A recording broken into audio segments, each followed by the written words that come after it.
All right. Hi, everyone. Welcome. I'm Kristen Rexing. I'm the executive director for SAVIR, and I'm just really excited to be spending this September morning/afternoon with all of you.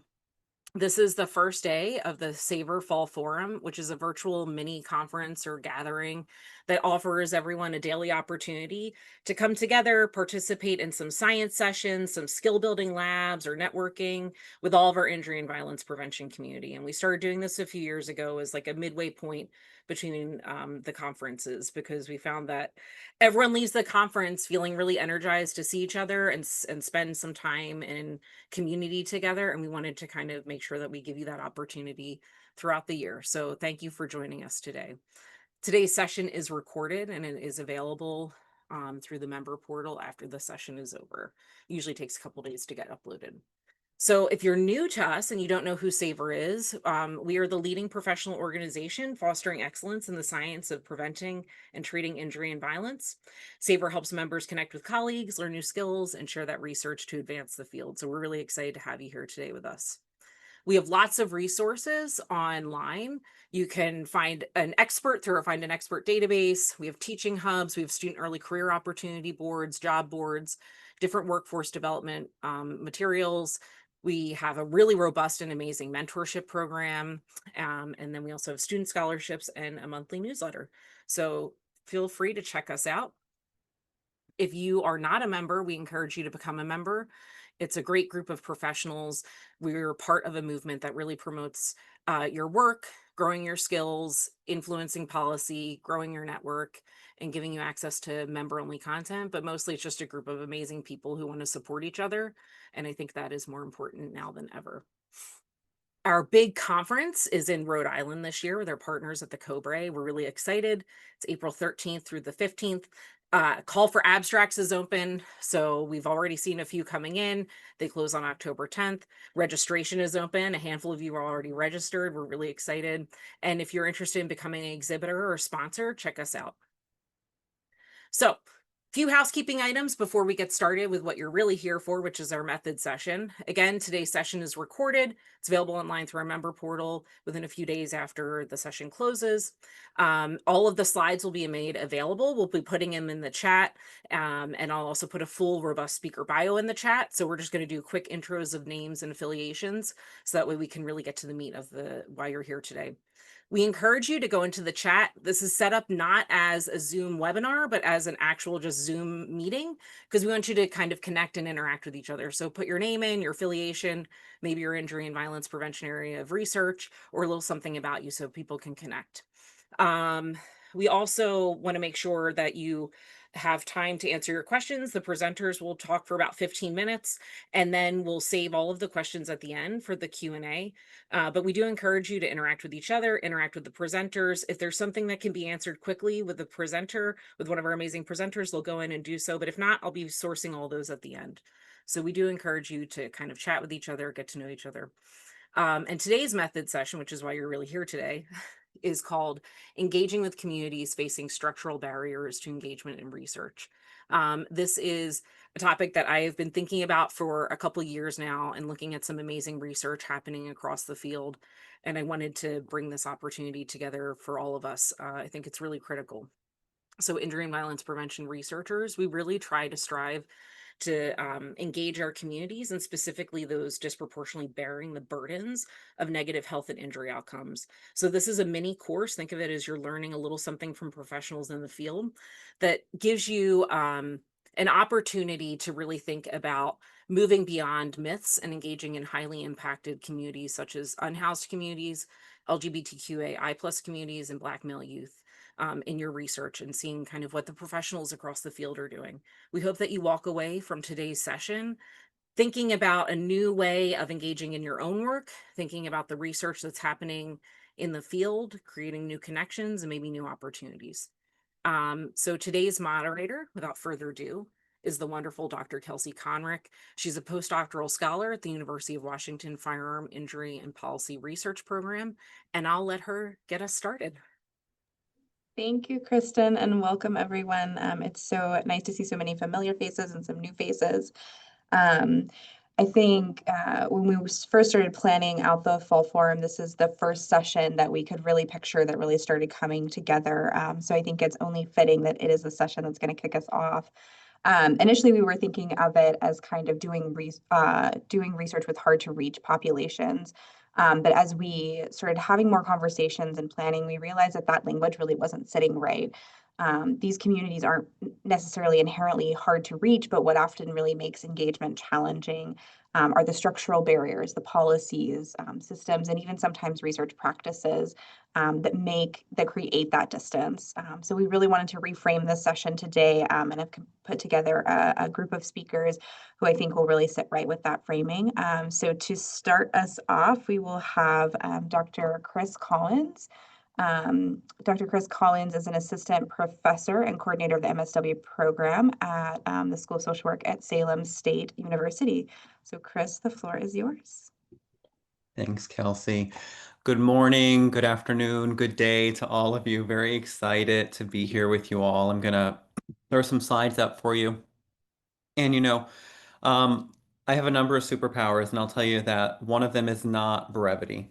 So I'm going to do my very best to stick to a schedule and just sort of rip the Band-Aid off. So I want to start by telling you a little bit more personally about who I am, right, and why this work matters. And I think that given the context of the world that we're living in right now, socially and politically, this particular point is really important because this might be one of the key things that gets us through the next 4 years, right? So my why for doing this work really is sort of twofold, right? I am a firearm violence suicide survivor. My dad died by firearm-related suicide when I was 20 years old, and I always thought that this type of work was going to be too personal for that reason. And now I kind of find that it's exactly why I do this work and what carries me sort of through this work. So in 2018, I was a social worker in Tallahassee, and I was contemplating going back to school to pursue a PhD. And there was a shooting in a yoga studio close to my house, and two of the women who died in that shooting were affiliated with Florida State University. And that really struck me. It was an act of targeted violence against women, an area that I'd worked in as a social worker for a number of years. And that, along with my own personal experience, was sort of the impetus for going back to pursue a PhD. And so all of that and the reality that, I exist in this world and in this space as a gay man really has led to my research today, right? So that's a little bit about why I do this work. And it would be helpful, I think, not just for me, but for all of our panelists today to get a sense of your whys for this work as well. And you can drop this in sort of throughout today as I'm talking, and hopefully we can revisit some of this work. Some of this is going to be deeply personal to you, and maybe for others it's not so much, right? Maybe there are other whys, but if you could drop them in the chat, I think that would be really helpful for us, and we'll kind of be sifting through them as we go through the day. And I can see a number of you already dropping some stuff in there, so I really appreciate your engagement. So, you know, as a gay man, you're going to find that I have all of these like song sort of titles and lyrics. As I was thinking about this, I had Hamilton on the brain. As hopefully you all go about many of your days with Hamilton on the brain as well. So I got to thinking, right, as I was invited to do this, who tells my story, right? Who tells our stories, right? And members of many marginalized communities have faced, both historical and contemporary structural barriers, right? And these sort of things, such as unequal healthcare access, limited public services, and discriminatory laws, contribute to continued systemic neglect, and they reinforce these folks' invisibility. And by failing to include marginalized and often difficult to reach populations, research is infused with bias, right? And the opportunity then for generalizability becomes more difficult due to gaps in the data. And frankly, that's harmful, right, to everybody, but especially to these people when you consider how data is used to, for example, allocate funding and other resources as well. And on that note, of course, data on these marginalized populations is necessary for policymakers, right?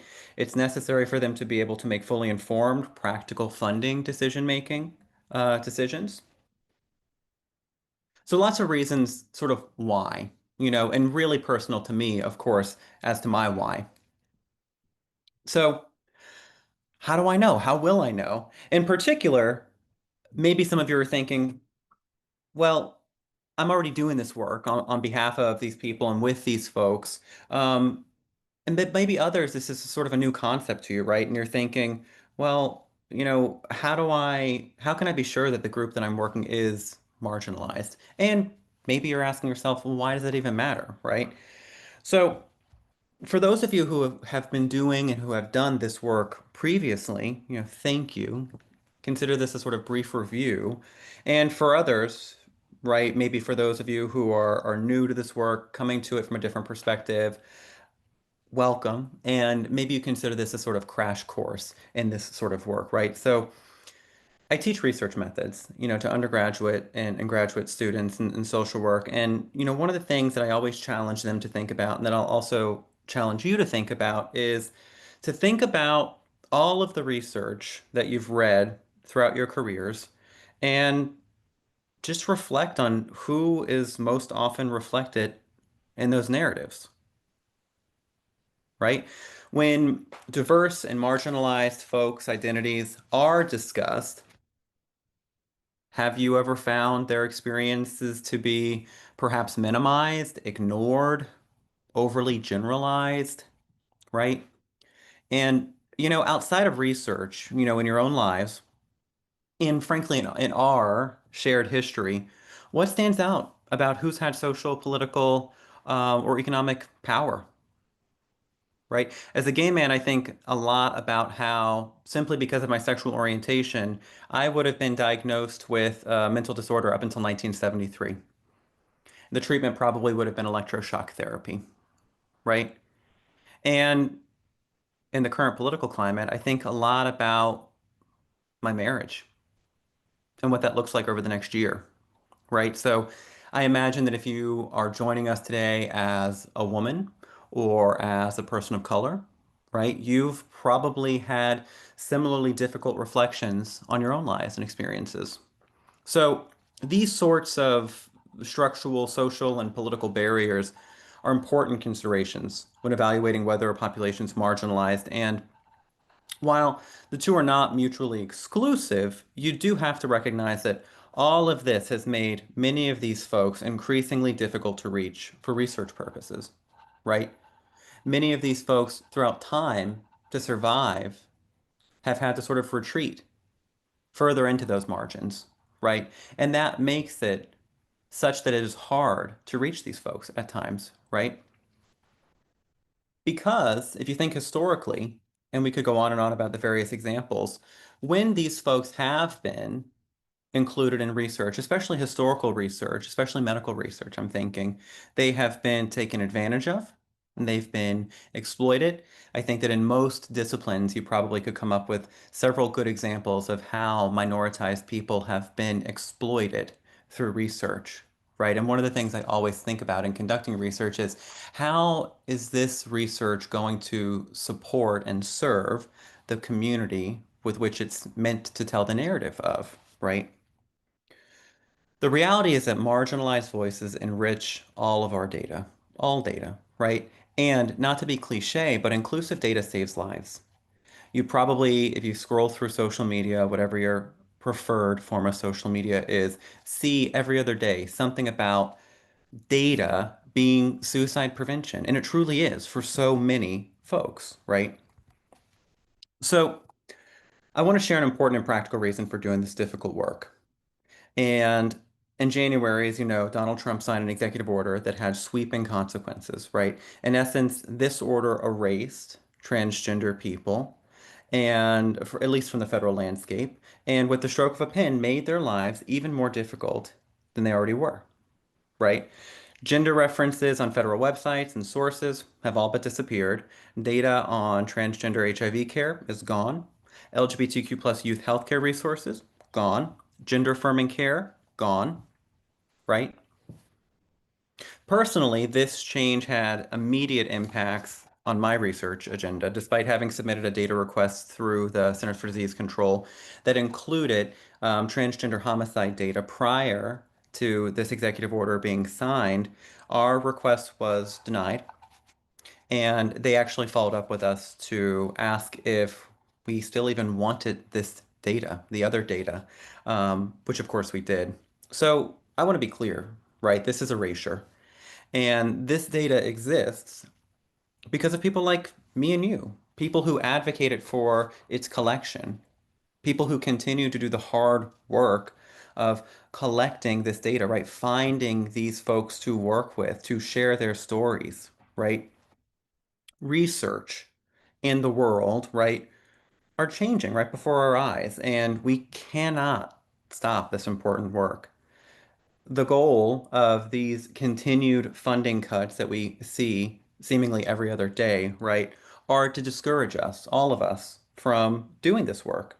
And, put simply, we just cannot do that, right? We have to persevere. We have to continue to hold the line and to do this important work and to work to tell the stories of these people, right? Because who else will, right? Who's going to tell my story and your stories and people who look like us, think like us, love like us, right? Their lives, and in some ways our lives, depend on doing this work. So, as we're sort of waiting, if you will, for the federal government to catch up or slow down, depending on whether you're a glass half full or glass half empty kind of person. Our work continues, right? Together with my colleagues from the University of California at Davis and Rutgers University, we're working on some important and, I would say novel contributions that will hopefully improve the lives of LGBTQ plus people. Just today, actually, we very excitingly submitted our first of what we believe to be will be 4 manuscripts on the victimization experiences, threat sensitivity, and firearm ownership experiences of LGBTQ plus people. And importantly, and as I alluded to a bit earlier, some of these findings are different than what you would expect from your sort of run-of-the-mill traditional heterosexual cisgender firearm owners, right? And as we're here and this is going out for review, if you're one of those future reviewers, be kind, folks.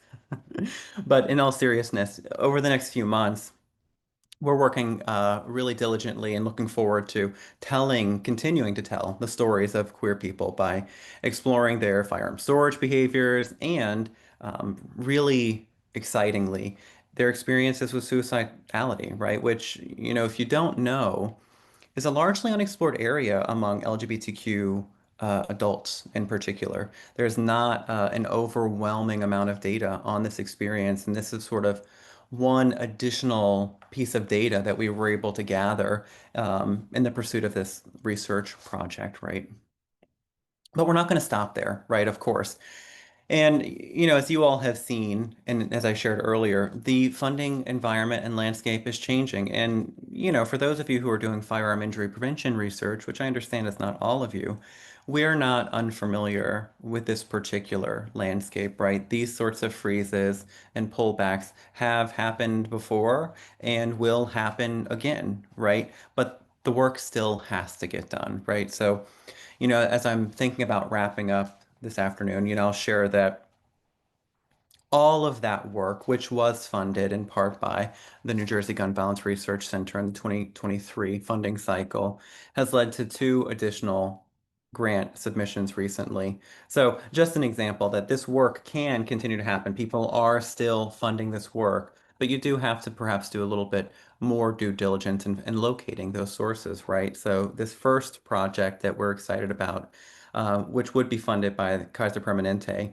will allow us to explore the healthcare experiences of LGBTQ plus folks. And importantly, in addition to all of the sort of healthcare nuance and structural barriers that those folks face, looking at whether or not screening for firearm access even occurs within this context, right? And what sort of messaging is preferred for queer folks in general. So if funded, this project would be a collaboration again between the University of California at Davis and Salem State University.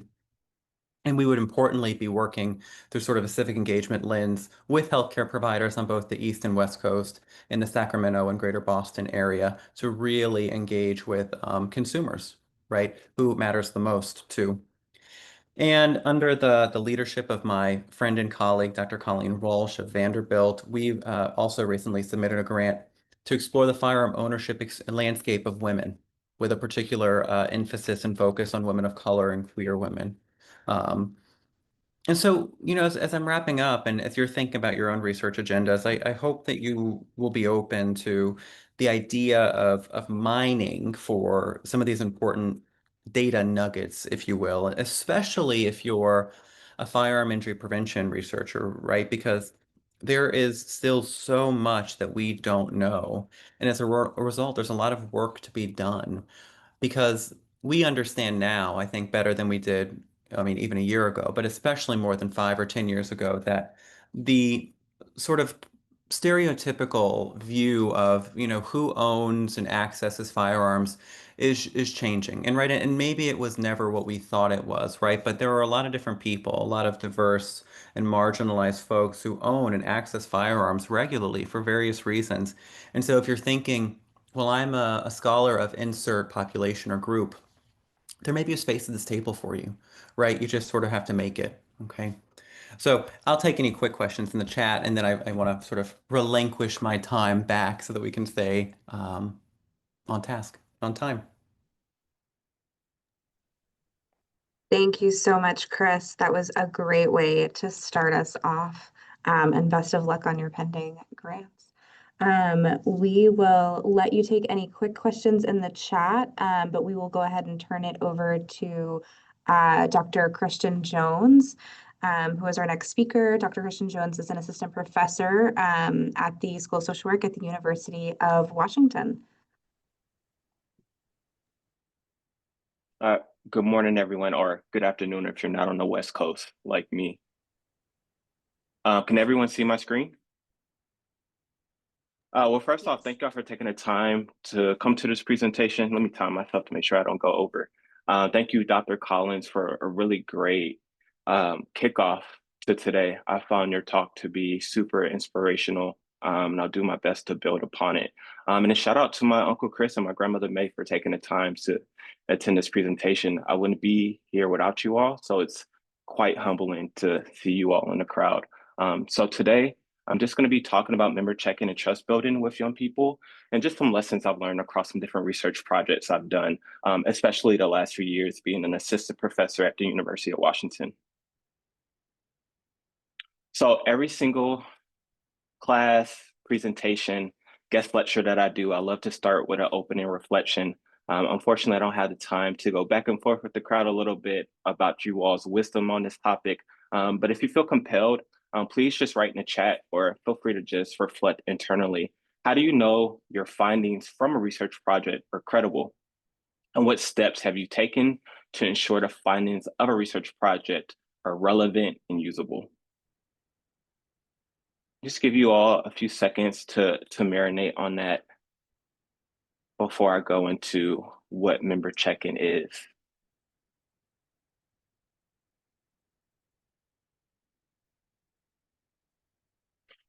So member check-in is pretty simple, actually. It's just sharing findings, interpretations, data with individuals who are nice enough to give you their time to participate in a research project with the intent to receive feedback and gain insight on the credibility of your findings, the validity of your findings. A misnomer about member checking is that it's only done with qualitative research. I've definitely done it with quantitative research. And it can also happen at any point of the research project. I mostly use member checking once I've collected the results and findings and share it back with the participants who are kind enough to give me their time. But I've also done it before the study even started, meeting with either community members, community experts, people with lived expertise, and doing practice interviews, or just showing them my interview guide and asking them, hey, am I meeting the mark with this? Am I doing what I think I'm doing in my head? Is that coming across? So I want to give a shout out to the former CEO of Big Brothers Big Sisters of Central Texas. When I did my dissertation with them, he was kind enough to meet with me before I started to study, rip my interview guide into shreds, and just say like, hey, this is good, but this isn't so good, if you want to get good data back for your study. So when you're doing member checking, it really can happen in any point of the research study. You're just being intentional on gaining feedback and insight from the research participants. I've also found that I really, really enjoy gaining insights from people with just sharing my memos and us just having an informal conversation of what stood out to me in the interview, what stood out to me in the study, instead of me just formally interviewing them. So that's also a lot of fun. And you just want to make sure that you're documenting how you're going about member checking so you can be as rigorous and keep up with your work. But member checking is one of my favorite aspects of being a researcher, especially in qualitative research. So I typically hate when people give me unsolicited advice, but since you all took the time to be here today, I'm going to give you all some advice on trust building, specifically some things I've learned the last few years being a faculty member. And I would say the most important thing is just treating people who are working on the ground like the experts that they are, and recognizing that they have the lived expertise or the practice experience that is really valuable for your research topic. As much as I would like to think I'm super community engaged and I'm doing work that's impacting the community, I'm not on the ground every single day. So when I'm doing work on how mentorship can prevent firearm violence, I really treat the people that I'm working with on the ground like experts, and really make sure that they know that their experience is just as valuable as mine, if not way more valuable, because they're doing this on a daily basis.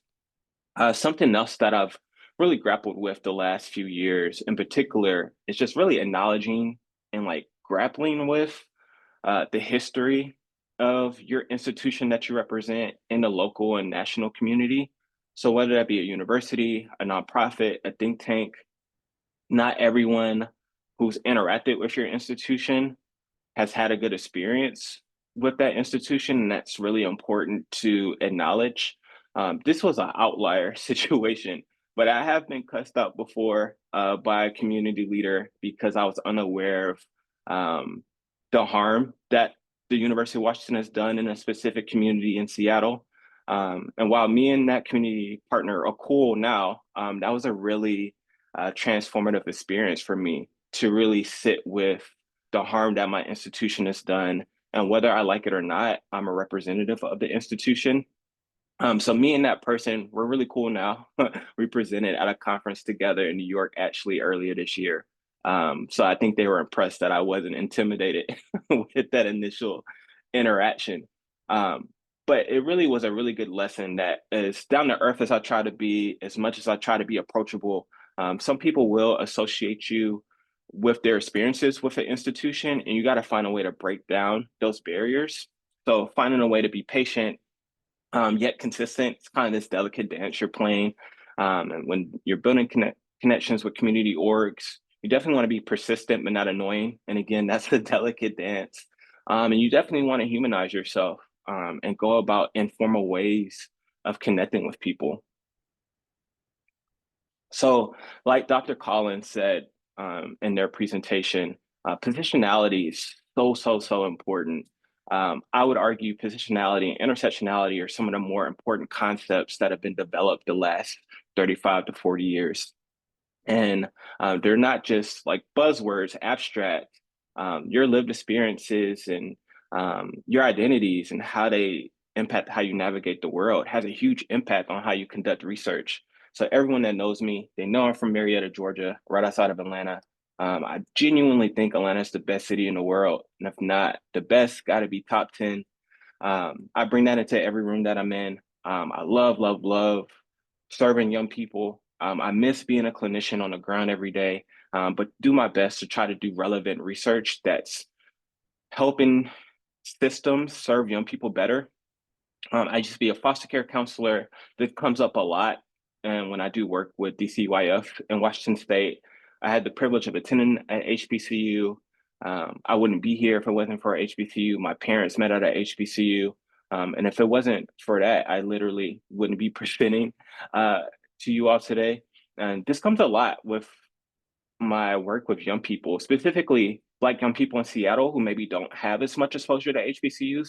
They'll ask me questions about it, and it's just a great way to connect with people.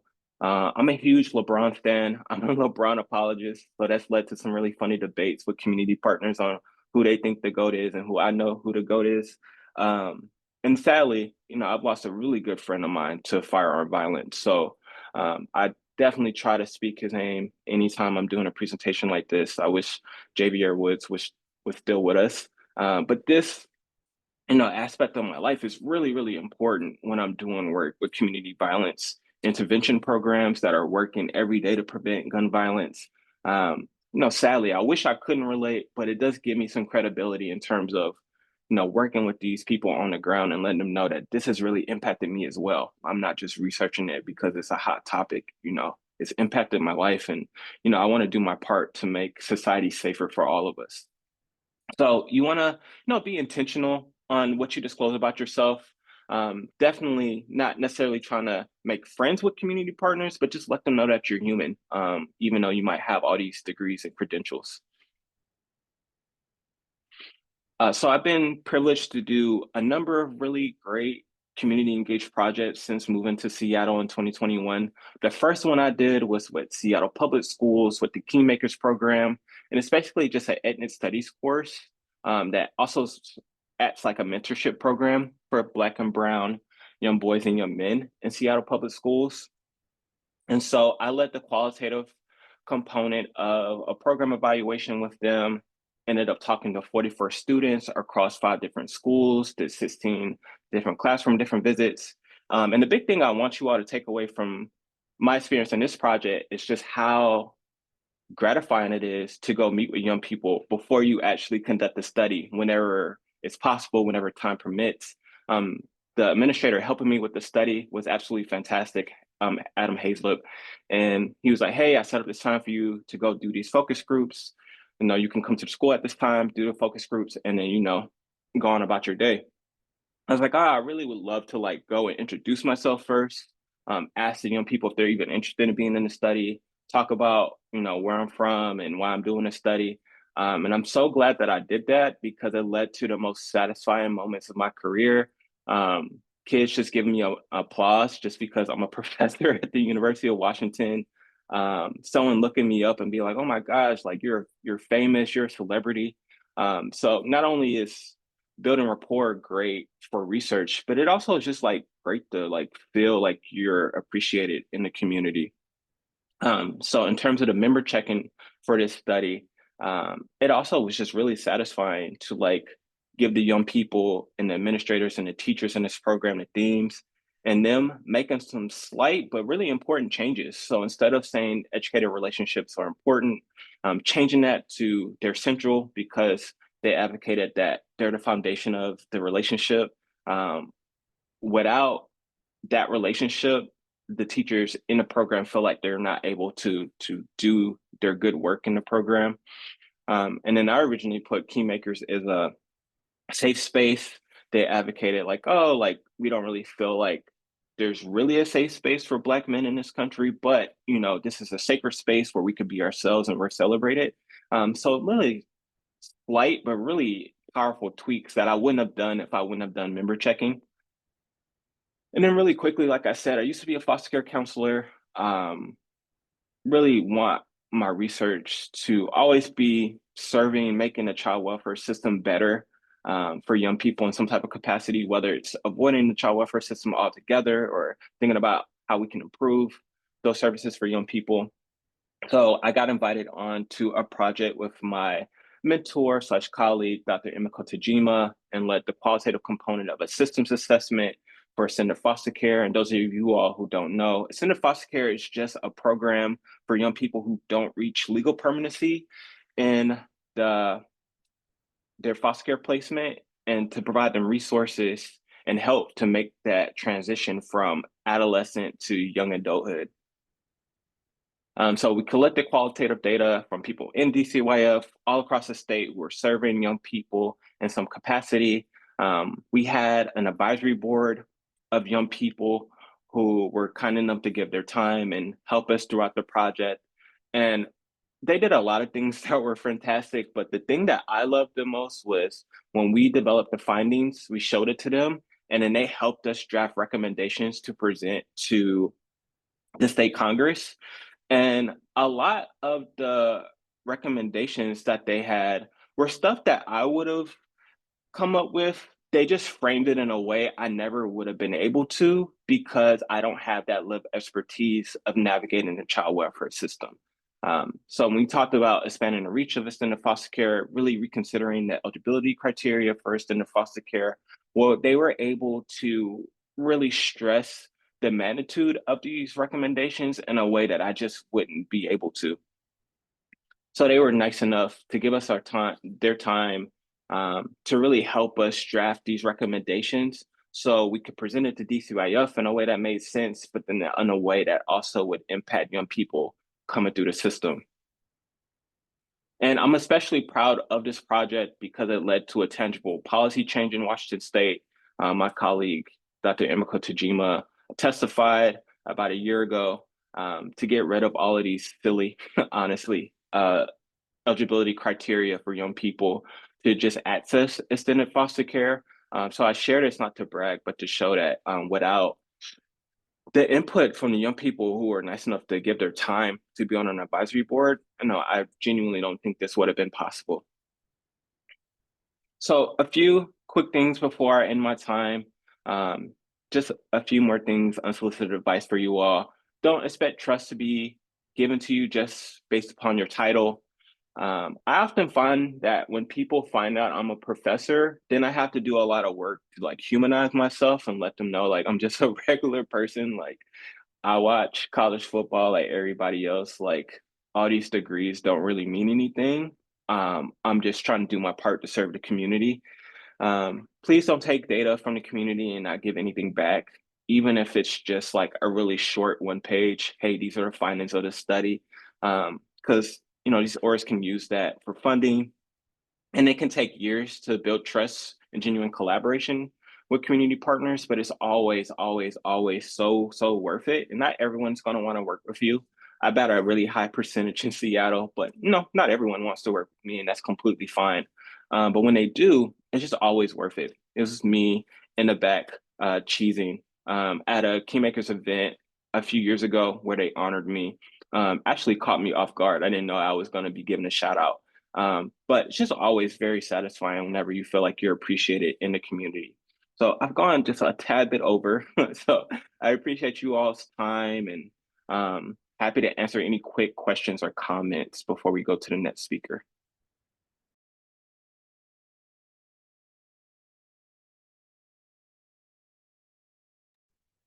Great, thank you so much, Kristian. That was really fantastic and had a bunch of great examples. There are one or two kind of quicker questions in the chat if you want to take a look at those, and the longer ones we can save for the end. But want to give time to our next speaker, Dr. Alexa, sorry, the speaker bars are out of order. Dr. Alexa Yakubovich is an assistant professor in the Department of Community Health and Epidemiology at Dalhousie University. So Alexa, the floor is yours. Great, thank you so much. Great to be here and really interesting presentations so far. So today I'm going to be speaking about some successes and pitfalls with engaging communities facing structural barriers. And in particular, I'm going to be speaking about examples from my research program in gender-based violence. A little bit more on who we are. We are a diverse team of researchers, community leaders, and advocates, service providers, decision makers, trainees, and women with lived experience of violence who are looking to strengthen systems and structural responses to violence against women and gender diverse people across Canada. So I've put up a QR code for our website. All the research that I'm going to be talking about today is available on this website in a variety of different formats. We have infographics, lay reports, media interviews and articles, video presentations, as well as peer-reviewed publications. This diversity in knowledge translation outputs is one of the ways that we build trust and also engagement in our work from a variety of different communities and sectors. The research I'm going to talk about today is really a continuum of work that we started back in 2021 at the onset of the pandemic. And that started with the MARCO VAW study, which stands for Marginalization and COVID-19 within the violence against women sector. And that work was carried out in Toronto, which is Canada's largest city and most diverse city. We then expanded that work into the Interprovincial Violence Against Women Project, or the IPV project, which is an ongoing project that's taking place across 3 provinces in Canada. Both of these studies were looking at understanding how services supporting violence against women survivors across sectors have adapted since the onset of the COVID-19 pandemic, and how well those services are meeting the needs of survivors from different communities. The next stage of this work, which we have recently started, is seeking to take the knowledge that we generated from these 2 studies and use it to strengthen health system responses to domestic and sexualized violence, which are the most common forms of violence against women. These forms of violence have severe health consequences. The health system is often one of the only places that survivors end up accessing in terms of formal supports, making it an incredibly important system where we need to see stronger intervention and response strategies. So this is also a key piece in terms of community engagement, and something that my colleagues have echoed, is the need to actually do something with the knowledge you're generating. And so this is, in this case, informing our action-oriented research. Some of the work I'm going to be highlighting are survivor-partnered studies on survivor experiences. And when I say survivor-partnered, I mean survivor-partnered at all stages of the work, including in authoring these manuscripts. This includes work around homelessness and violence, recommendations for Canada's National Action Plan to end gender-based violence, and understanding the impacts of the pandemic on the mental health of survivors. And as I mentioned, we create infographics and lay reports across all of our publications, which you can find on our website. And most recently, we published a paper around health system preparedness to respond to domestic and sexualized violence. The infographic is shown here, as well as the peer-reviewed publication, again, in partnership with survivors, community members, and a variety of different knowledge users across sectors. So in the remainder of my time here today, I'm going to go through some of the myths we've been confronted with as we've done survivor-partnered and survivor-centered research, and how we've gone about addressing this area of work. So one of the myths that we've come up against is that people with lived experience of violence should exclusively sit in advisory positions, which ultimately often look quite tokenistic, sort of just soliciting feedback at sometimes even just end of stage of the project, and certainly not taking on equal team member roles. And we have certainly not followed this ethos. Instead, we have actively included women with lived experience of violence from the conception phase of the research into all stages of the work, sometimes in peer researcher roles, sometimes just in research staff roles, depending on personal preference. So survivors can choose to acknowledge their lived experience or not, but they actively engage with it throughout the research process. One important consideration for us is thinking about translatable qualifications. And what I mean by that is, if we are going to effectively bring people into our team and have them play an equal role alongside people with different research qualifications, we need to make sure that they can effectively engage in that role. And we're not necessarily looking for people with research degrees themselves, but instead we're looking at what are the experiences that they have that would enable them to take on this role with appropriate training in place. And so, for instance, that could include people who have, led peer support groups and are comfortable speaking about their experiences in front of others, or who've worked in counseling positions positions, etc. Really quite a variety of different experiences that our team members bring to the table. But ultimately, we find they need that foundational experience that can then translate to a research context in order to effectively contribute at all stages of the research as a member of the team. Likewise, we provide ongoing training at the start and then throughout of the project around whatever stage of the research we're at. That can include study design, data collection, analysis, paper writing, presentations, etc. And of course, these are paid positions, so adequate compensation. A really key piece as well is adequate support throughout the research process, especially in acknowledgement of that lived experience. So regular check-ins, ad hoc meetings as needed, and then especially support throughout data collection and analysis where people might be face-to-face with other survivors or analyzing difficult transcripts.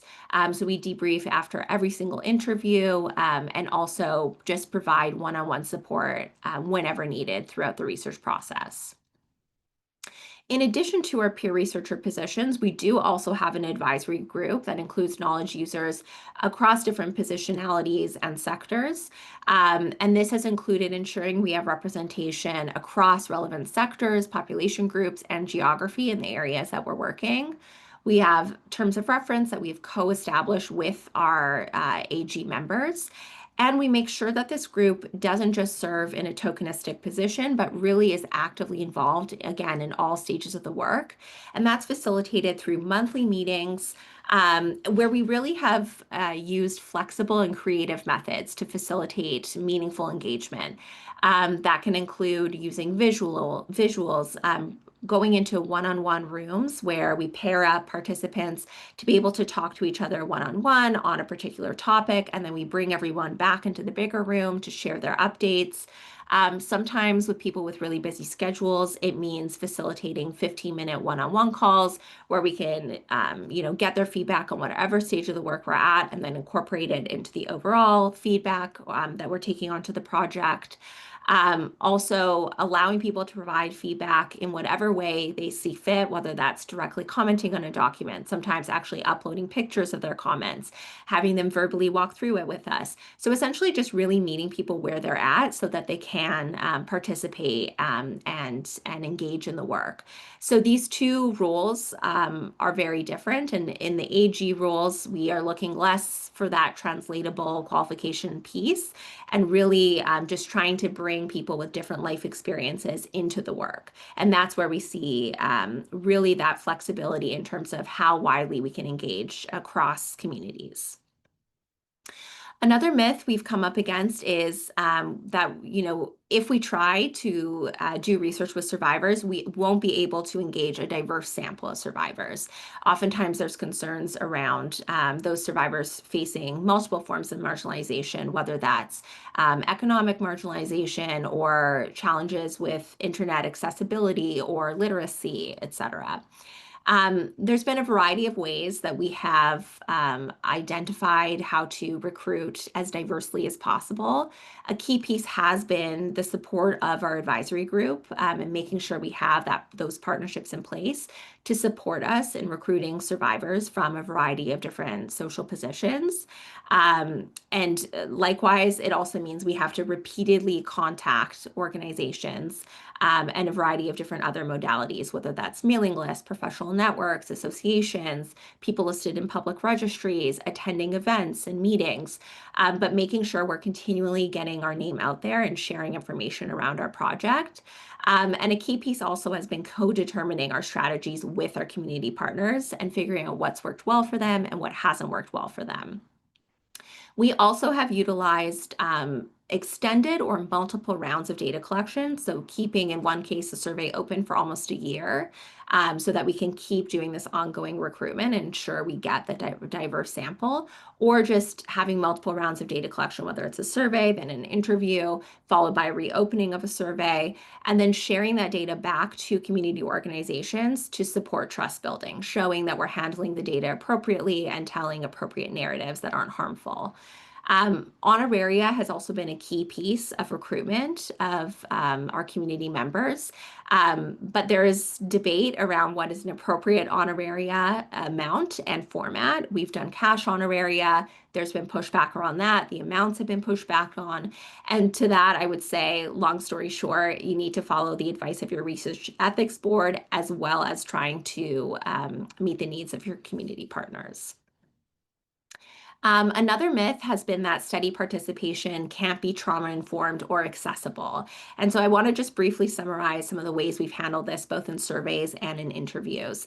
And a lot of our work, because it took place over the pandemic and across multiple provinces, has been online. So this really speaks to some of the lessons learned in online research. So for surveys, really trying to make sure that our surveys aren't overly long.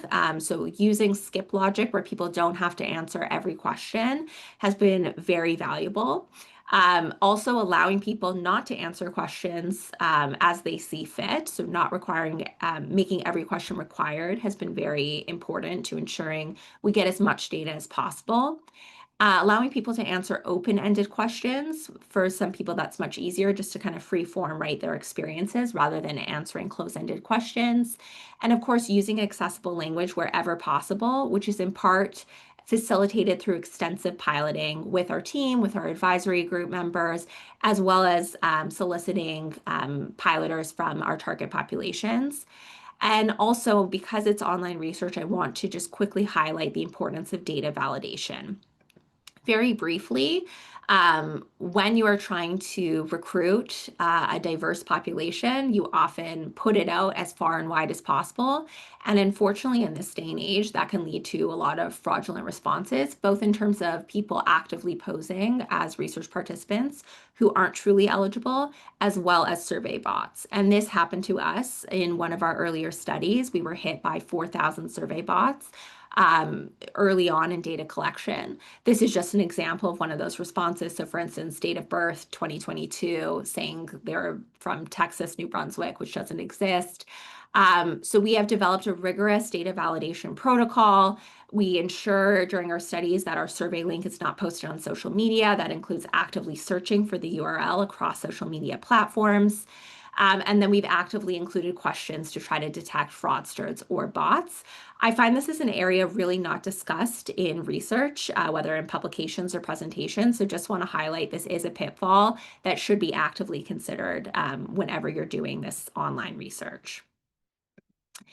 In terms of what we do in our interviews to ensure accessibility and a trauma-informed approach, to sort of bolster against that fraudulent research, going through the eligibility screener and ensuring participants are in a safe and private space, especially when it's a virtual interview. That does typically require having them turn on their camera so we can ensure that safety.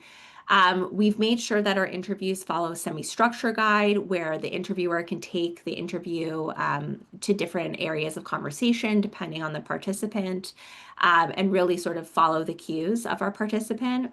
We use extensive piloting, and we really think thoughtfully about how to match the interviewer to the participant.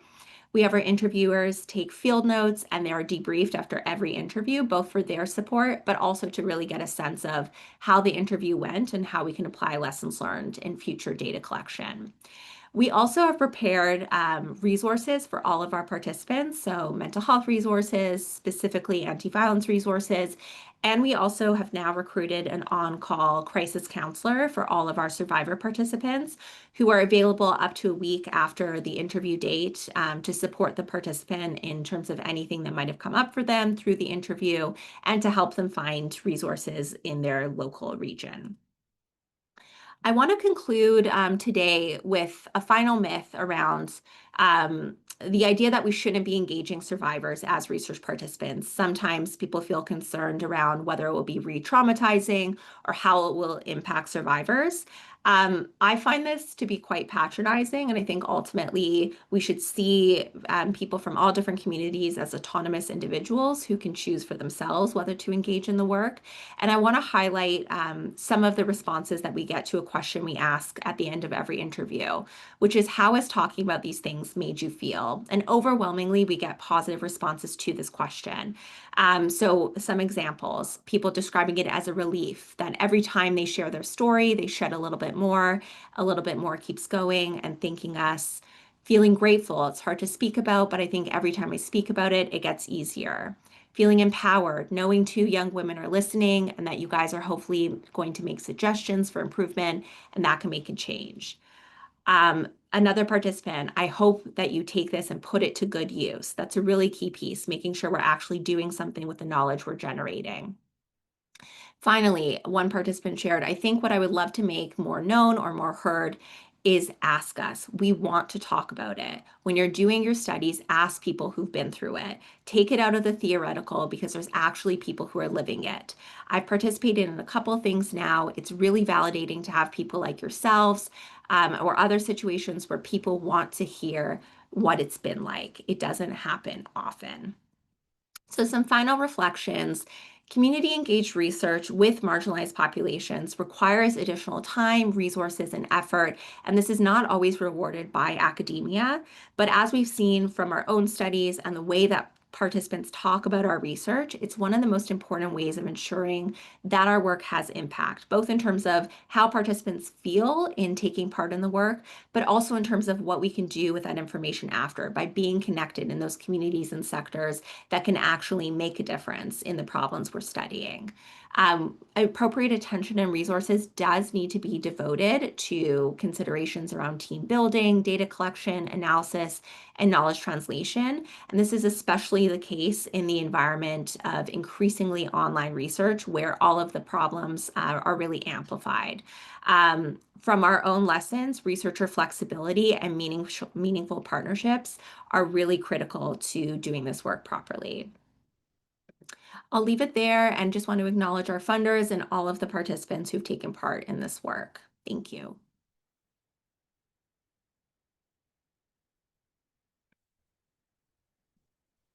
Thank you so much, Alexa. That was a really great framing of the myth busting that I think was very helpful and gave a lot of really practical tips. So thank you for that. We're going to go ahead and go to our last presenter for today. Dr. Sara Shuman is an associate research professor at the Southwest Center for Research on Women at the University of Arizona. Thank you so much for having me.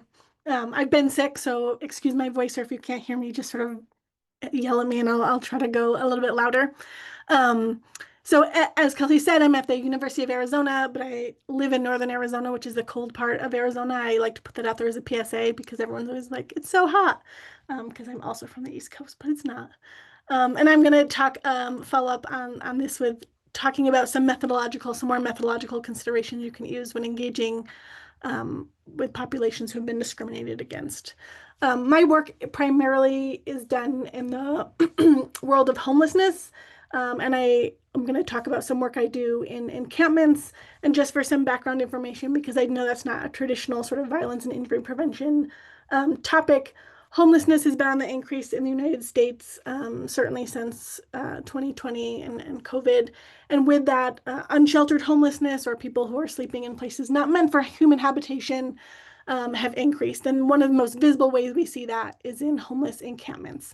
That's especially true if you're out in the West Coast. Some states like New York State have a right to shelter. We don't see encampments there as much. But in West Coast states, 50% or more of homeless people are experiencing unsheltered homelessness. And as you can probably imagine, this is a highly stigmatized and discriminated group. Lots of sort of myths about who experiences homelessness and why they experience homelessness, or why they continue to experience homelessness exist, often focused on sort of individual factors, when we know that it's like the larger social and structural factors, such as housing supply and poverty and wages and tenant protections, that really influence homelessness. But I just wanted to start off with that, like, substance use is not the reason that encampments exist. There's really good research about that. And then I often hear that, you know, people are service resistant or don't want to have housing. And that's also wildly untrue. In talking to people who live in encampments, the number one thing they want is housing.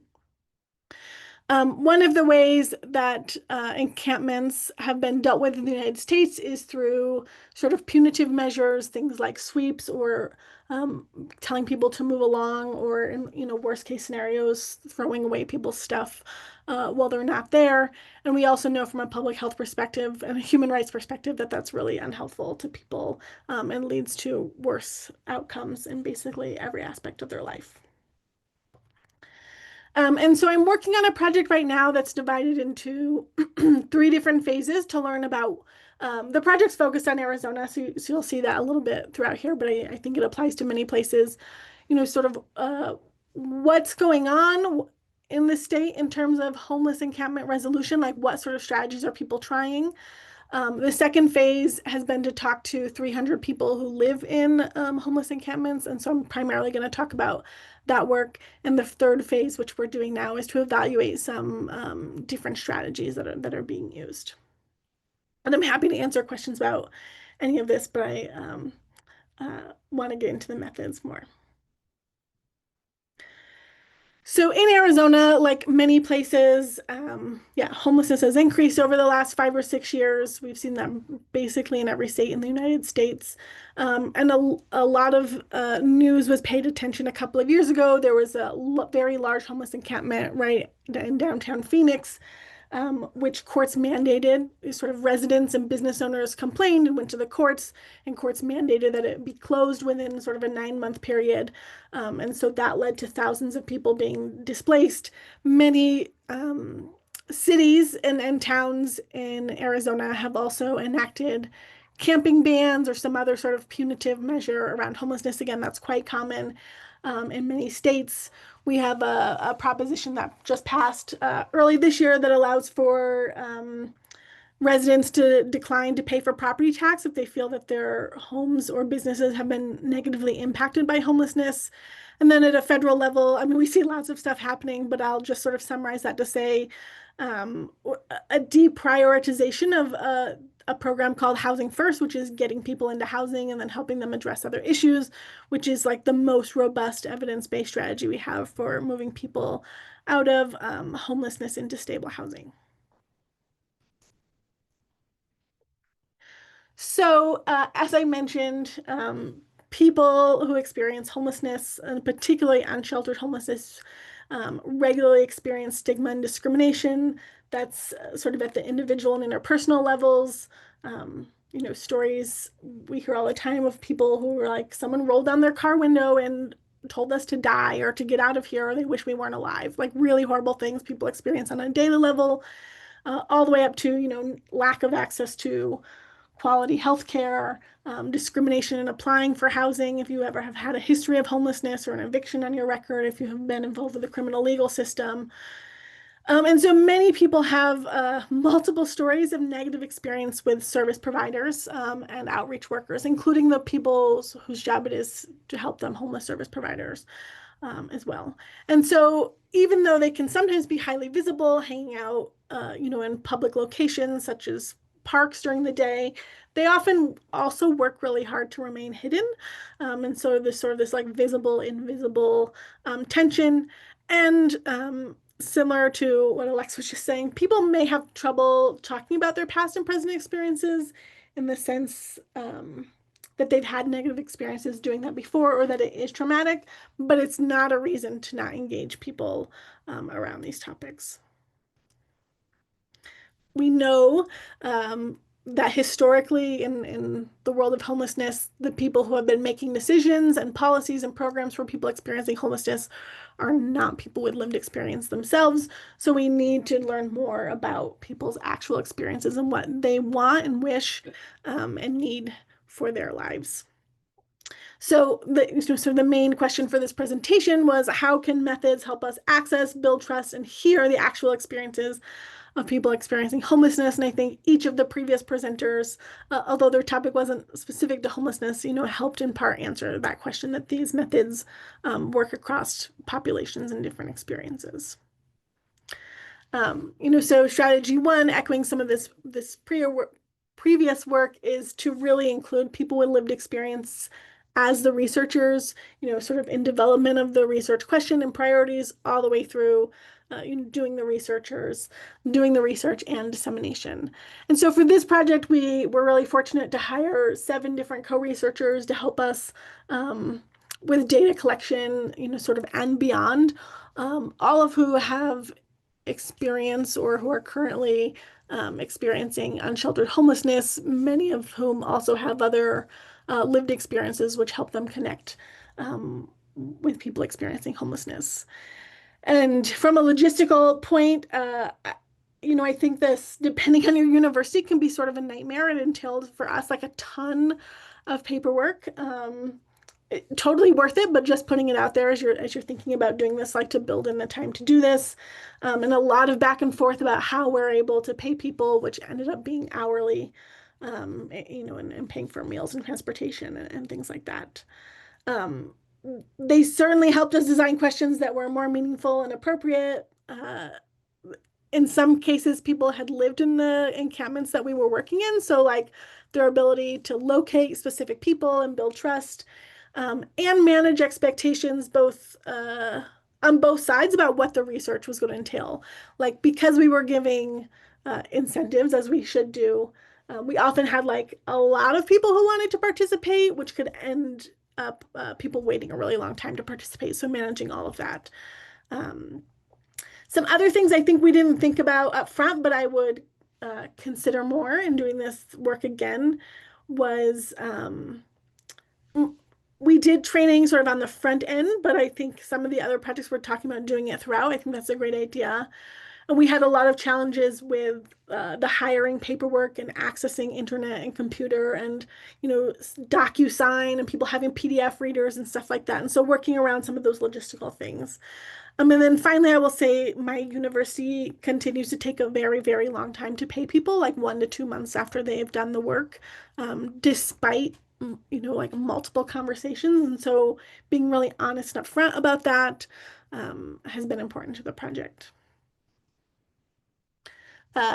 It seems like I'm preaching to the choir here, because lots of people have talked about qualitative methods, but just shouting them out in doing sort of community-based research with stigmatized populations. We did 300 interviews with people living in encampments. As you might imagine, that takes an extremely long time. Each interview was like 45 minutes to an hour, so it takes a long time to do it. But then on the back end, to do that analysis is much longer than quantitative research. But it really was beautiful and allowed participants to share the experiences they wanted to share in their own words, and not be sort of pigeonholed into picking a category of different answers. Some considerations, like on the back end of this too, besides it taking a very long time, is that privacy can be a concern. Encampments are inherently sort of private places, and so people talking about difficult things.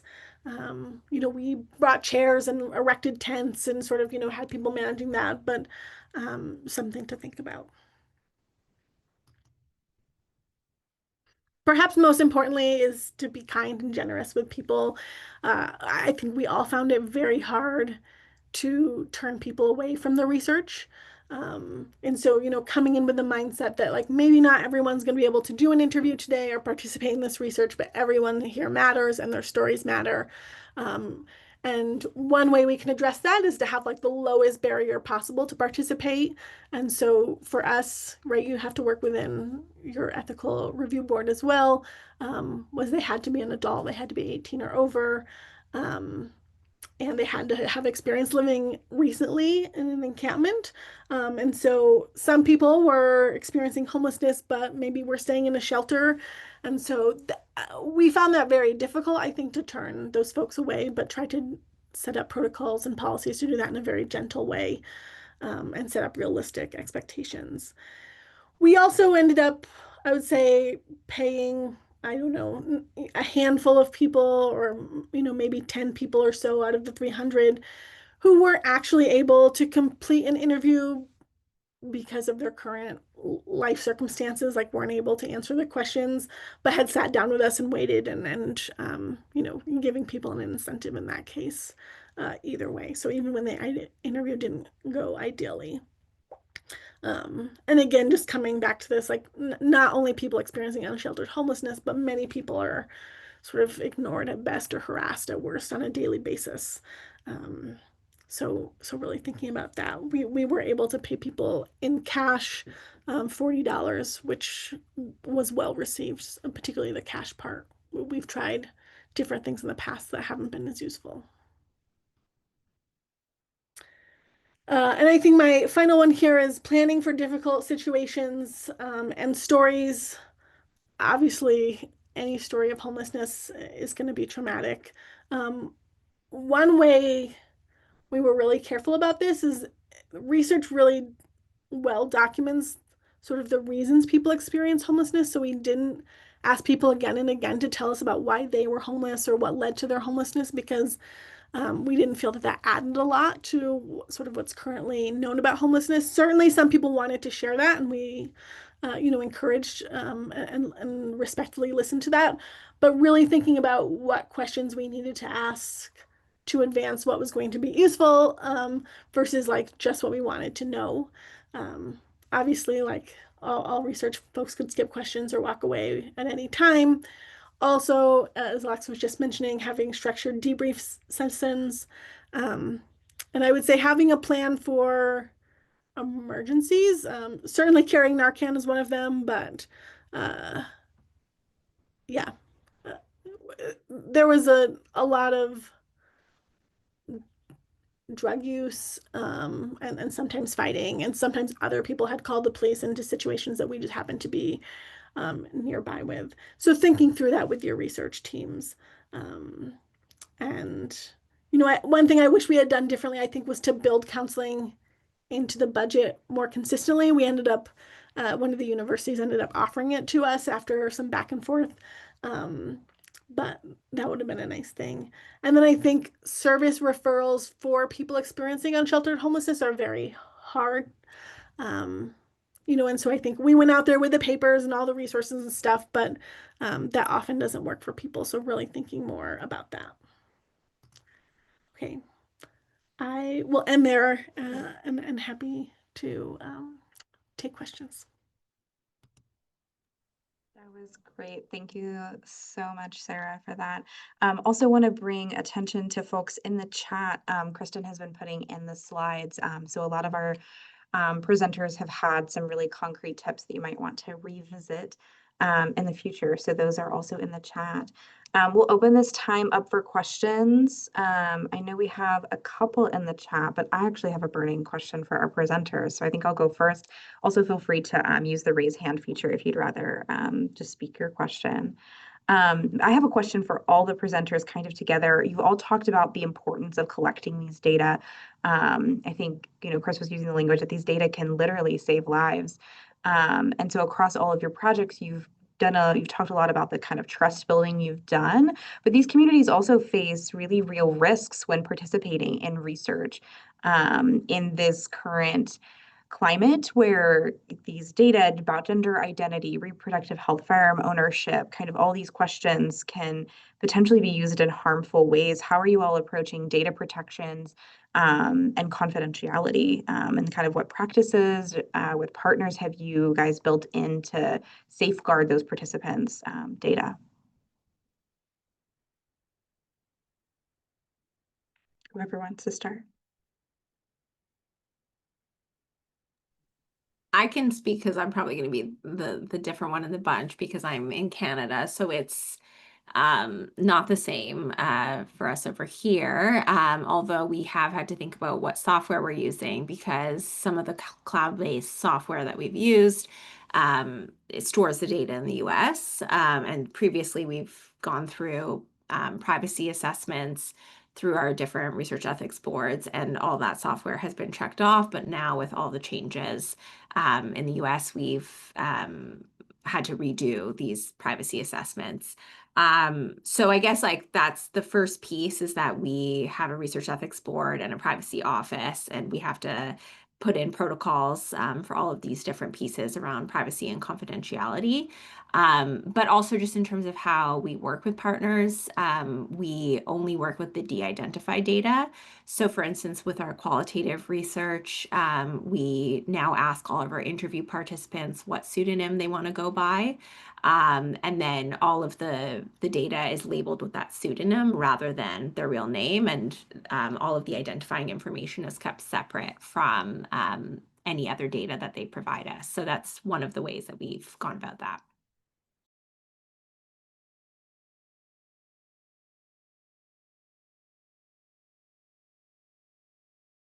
I don't think I have anything revolutionary to, we don't ask for names or identifying information when possible. I think we do when we want to follow people longitudinally. And we have all the assurances that the data won't be shared, but I encourage people not to participate if they're worried about it, or to share a pseudonym or give us fake information. I think very similarly to that, prior to becoming a researcher, I was a clinician for more than 10 years. So I think about research participants' data in a very similar way that I thought of clients' data, right? As a clinician.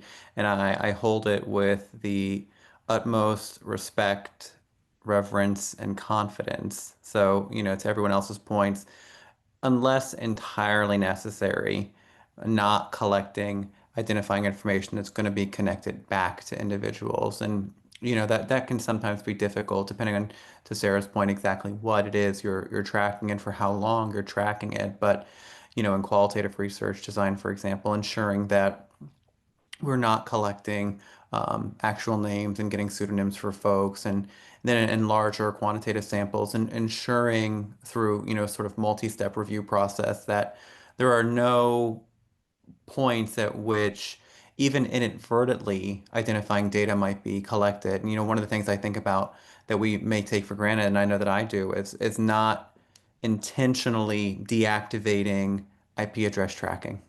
And that's one very small but significant way in which we can ensure that data remains anonymous. Yeah, the only thing that I would add is uplifting Holly's comment in the chat. And ideally, community engaged research, you're involving people throughout the entire process, even though that always doesn't happen, sometimes for reasons outside of your control. But there's been times where I've wanted to ask things in a qualitative study or have specific questions in a survey that community partners have been like, oh, no, we wouldn't answer that, or no, you shouldn't put that in there for such and such reason. So I find that applying the principles of CVPR is really helpful as well in terms of just keeping people safe and having people feel comfortable with telling you when they feel like something is unsafe. That's really helpful, all of you. It's a question that I think has an evolving answer as well, sometimes day to day. Thanks for bringing up CVPR, Kristian. I think that gets into our next question. Holly Billy put into the chat, in my work with Native American communities, I found that going a step beyond CVPR works best. CVPR involves community members in all aspects of the research process. The step beyond is to approach the work with humility and to ask the community what they want to know related to your research topic, and do your best to add that to your data collection for their benefit. So the question is, what types of extra data have you all collected to give back to the community? Some more examples.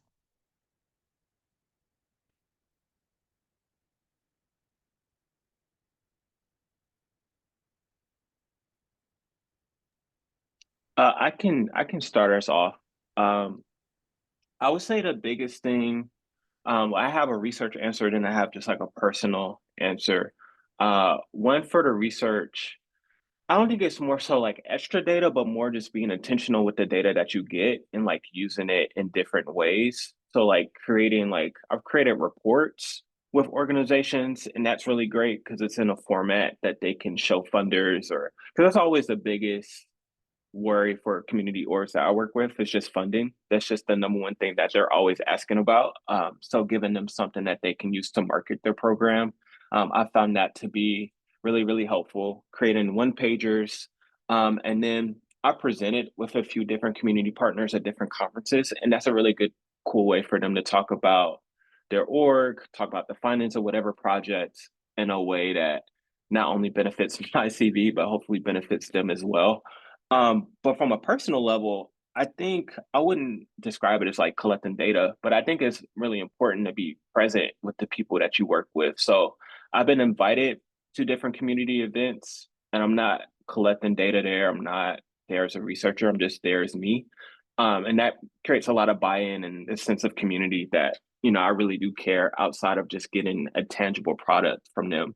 So I think that aspect is really important as well, to like really be in community with people and, just be a good neighbor to people.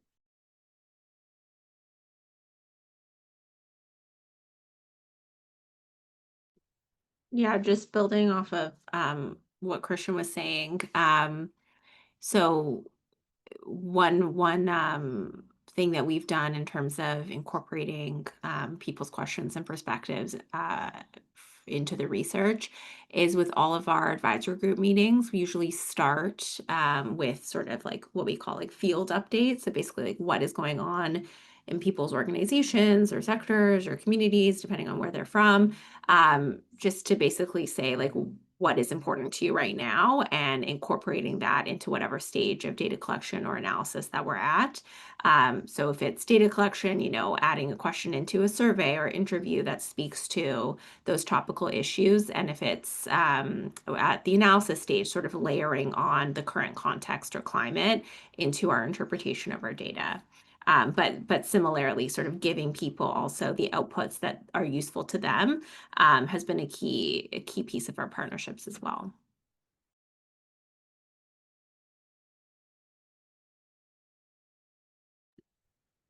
For us, I think that now, having the hindsight knowledge is a much bigger deal, but was sort of unintended at the time. When we developed our survey design,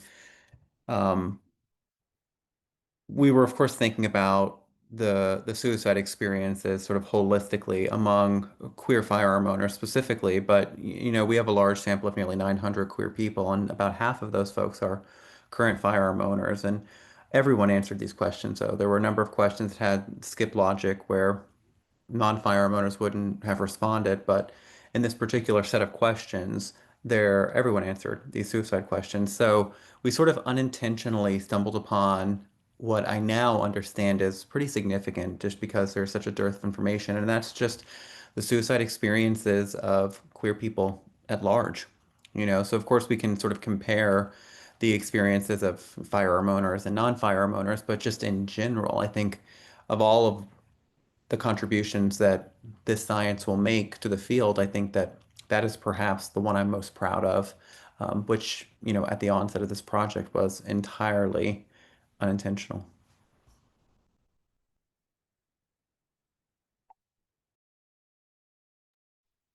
Amazing. Thank you all so much. We have another question in the chat. This one is directed at Sara, but I'm actually going to open it up to, we'll start with you, Sara, if you're feeling up for it, and then open it to the rest of our speakers around what's your greatest research challenge in your target population and how did you address it? We have a lot of challenges, so I don't want to say it's the greatest, but one of the counties we're working in is in more rural Arizona. I was just there last week, which is probably why it's on my mind. And I think like many rural places, they have one homeless shelter. It is extremely high barrier. You have to take a urine analysis and a breathalyzer to get in. You cannot bring a pet. You can stay for 10 days. You must have an ID, right? Like all the things that we sort of know are not best practice. And like my community partners there are great. The people I work with at the, they're, and I find it really hard for me to be like, this is what evidence says, and this is what the local like political climate is in your region. Where they like build benches you can't lay down on as a homeless move along strategy. Yeah, I think I really struggle on like how to, I don't have a good answer to what it is, but how to like keep those relationships and keep the dialogue open and be gentle and saying like, this really doesn't work for people. Yeah, I'm taking advice from people on my problems if people have solutions.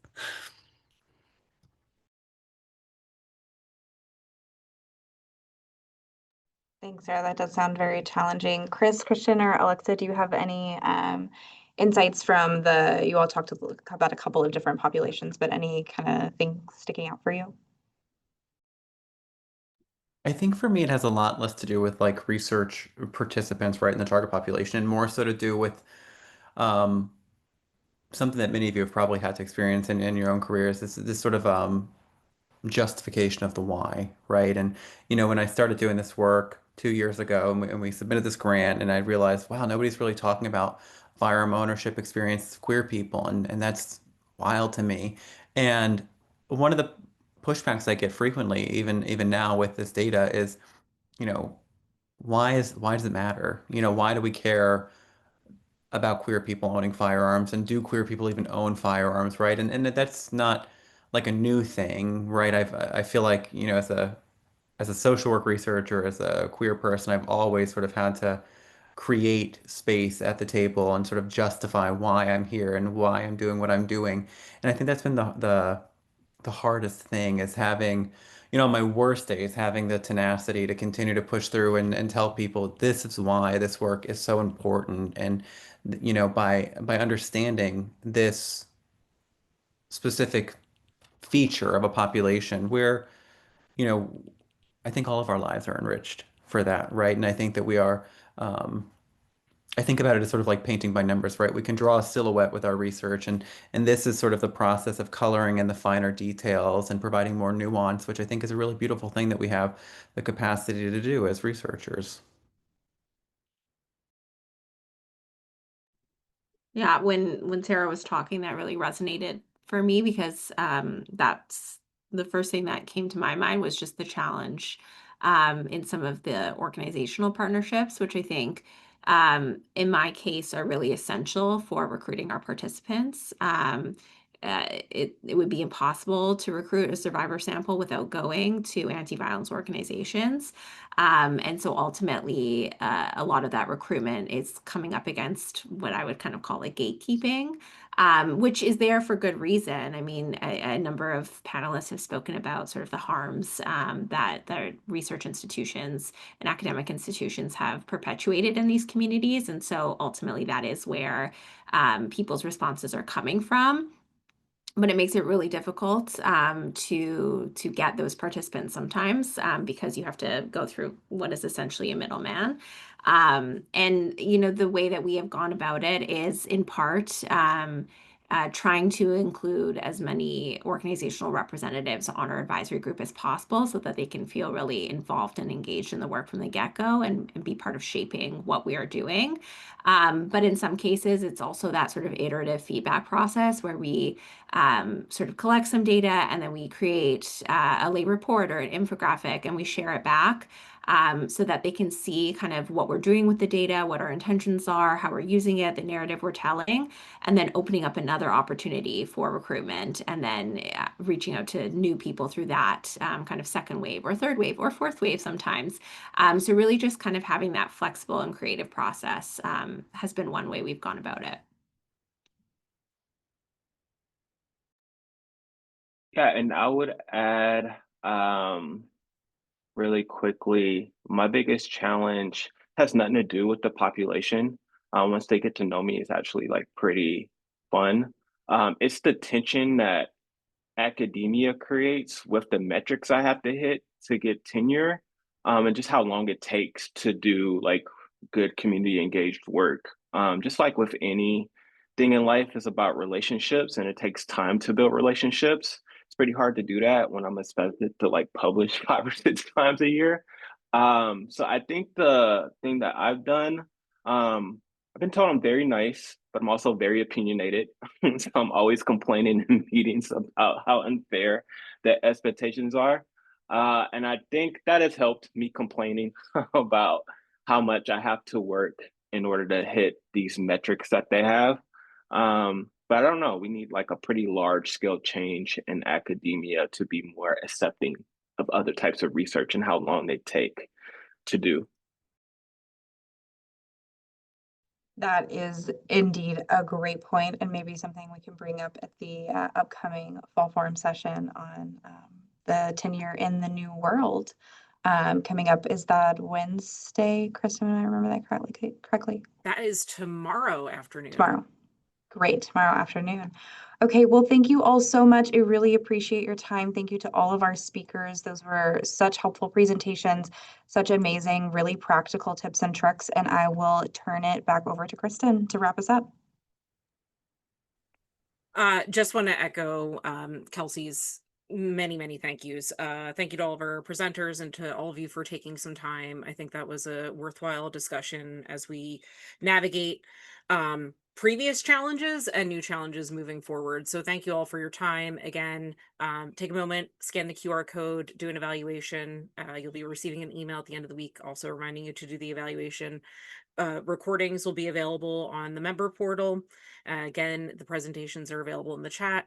And just thank you all, and we hope that you have a lovely day.